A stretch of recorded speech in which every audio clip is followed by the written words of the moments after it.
Assalomu alaykum aziz YouTube kuzatuvchilar. Mana bugun ko'pchilik bizdan echkilarni so'ragandi. Hozir sotuvga ikkita echkimiz sotuvga chiqaryapmiz. Ko'rib turganlaringizdek, bittasi oq rangda, bittasi qora rangda. Echkilarimiz tishi, mana shu echkimiz ikkitali tish, shishak deyiladi. Birinchi qorin bo'g'iz, 2 oylik bo'g'iz ekan. Bu echkini bahosi nech pul deyapsiz, ama?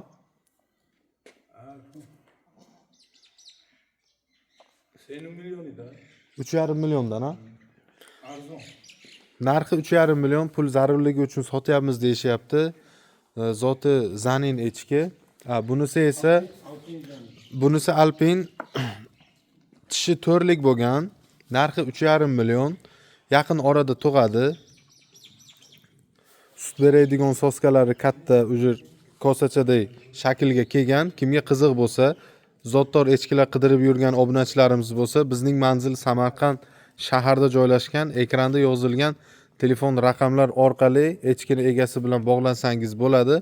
Narxi 3,5 milliondan.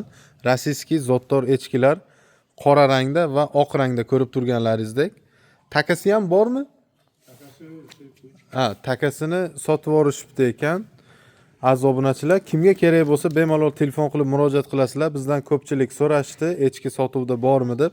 Hozir mana qo'ldan kelgancha sizlarning talablaringizga binoan harakat qilyapmiz chiqarishlikka. Lekin mana shu echkimiz bahosi 3,5 million, o'sha qornidan ham figurasi ma'lum, tayyor bo'g'iz, yaqin kunlarda tug'adi. Endi hozir bu tomonda yana echkilari bor, lekin bu echkilar sotilmaydi. Aziz obunachilar, mana shu ikkita echkini sotaman deyishyapti. Kimga qiziq bo'lsa, narxi 3,5 milliondan, manzil Samarqand shaharida joylashgan. Kimga qiziq bo'lsa telefon qilib aloqaga chiqinglar. Sog' bo'linglar, salomat bo'linglar. Bizni kuzatishda davom eting. O'zingizni fikringizni kommentariyada yozib qoldiringlar. Aziz YouTube kuzatuvchilar, mana hozir montaj jarayonidan qisqacha lavha tayyorladik.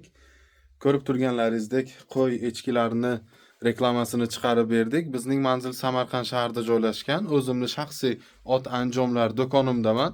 Kimda agar shunaqa reklama xizmatlari kerak bo'lsa, ekranda yozilgan telefon raqamlari orqali biz bilan bog'lansangiz bo'ladi. Bizni kuzatishda davom eting. O'zingizni fikrlaringizni kommentariyada yozib qoldiringlar.